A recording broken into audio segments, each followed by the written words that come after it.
Break के बाद आप सभी दर्शकों का स्वागत है। चलिए अब रुख करते हैं अगली कड़ी की ओर।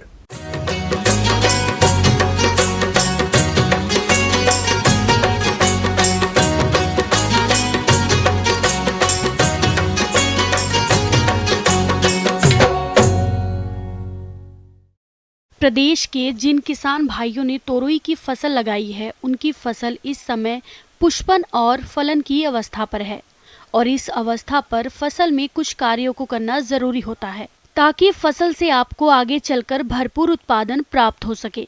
तो आप इस समय फसल में कौन कौन से कार्यों को करें, इस बारे में जानकारी दे रहे हैं विषय विशेषज्ञ संदीप चौहान।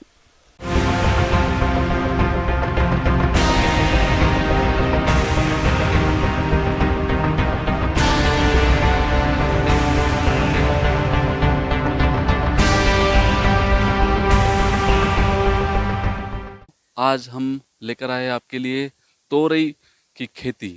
तोरई की खेती में किए जाने वाले कार्य। इस समय जो है तोरई की खेती में बहुत महत्वपूर्ण कार्य है, जिसको कृषि कार्य बोलते हैं, कृषण कार्य बोलते हैं। इसको करने की बहुत ज़्यादा आवश्यकता होती है। इस समय जो है तोरई की फसल में सबसे महत्वपूर्ण जो कार्य है, आपको निंदाई और गुड़ाई। निंदाई गुड़ाई इस समय जो है फसल मांग कर रही है। आपके खेतों में आप देखेंगे कि फसल जो है निराई गुड़ाई की मांग कर रही है। तो निराई गुड़ाई के लिए जो है किसान भाइयों, तोरई की फसल में जो है निराई गुड़ाई खुरपी से, और जिनके पास में जो है उन्नत यंत्र है, वो रोटरी टिलर के माध्यम से जो है निराई गुड़ाई करें। किसान भाइयों, तोरई की फसल अभी फूल और फलन की अवस्था पर है और इस अवस्था पर अगर आप सिंचाई प्रबंधन ठीक तरह से नहीं करते हैं तो आपके फसल उत्पादन में भारी गिरावट आ सकती है। इसलिए आप फसल में नमी की कमी न होने दें।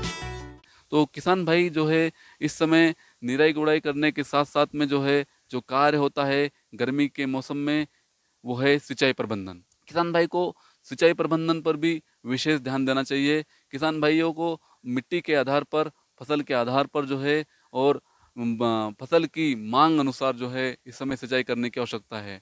अमूमन अगर बात करें तो तोरई की खेती में, तोरई की फसल में जो है 6 से 7 दिन के अंतराल में सिंचाई करने की आवश्यकता होती है। और जिन किसान भाइयों ने तोरई की खेती जो है ड्रिप के माध्यम से कर रखी है, टपक सिंचाई के माध्यम से कर रखी है, तो उनके लिए बहुत ही फायदेमंद टपक सिंचाई साबित होती है। तो किसान भाइयों को ये सब तकनीकों का समावेश अपने खेतों में करना चाहिए। साथ ही साथ जो है हम अभी बात करें कि इस समय फसल जो है, तोरई की जो फसल है, वो खाना मांग रही है, पोषण मांग रही है। तो इसके लिए जो है परनी छिड़काव जो बहुत ही कारगर सिद्ध हो रहा है। परनी छिड़काव के रूप में किसान भाइयों को जो NPK आता है 19-19-19 के नाम से मार्केट में उपलब्ध है। इसकी जो है 1 किलोग्राम मात्रा प्रति एकड़ की दर से 150 लीटर पानी में घोल बनाकर छिड़काव करे, या अगर कई किसान भाइयों ने इसको कम लगा रखा है तो 100 ग्राम प्रति 15 लीटर पानी में किसान भाई घोल बनाकर छिड़काव करता है, तो इसके परिणाम बहुत ही बेहतर मिलते हैं। और जिन किसान भाइयों ने जो है ड्रिप लगा रखी है, तो वो किसान भाई जो है वेंचुरी के माध्यम से फर्टिगेशन कर सकते हैं और इसका जो है बहुत ही अच्छा जो है परिणाम इसका प्राप्त कर सकते हैं। तोरई की फसल में कीट और रोग द्वारा अधिक नुकसान पहुंचाया जाता है, जिसके कारण फसल उत्पादन पर विपरीत प्रभाव पड़ता है।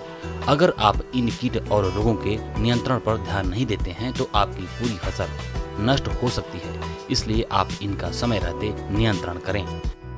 अब हम देख रहे हैं किसानों के खेतों में इस समय जो है सबसे बड़ी समस्या जो आती है कीट की, बीमारी की। तो कद्दू वर्गीय फसलों में हम देखते ज़्यादातर जो है यही पंपकिन बीटल जो बहुत ही तेजी से इस समय लगता है कद्दू वर्गीय फसलों में।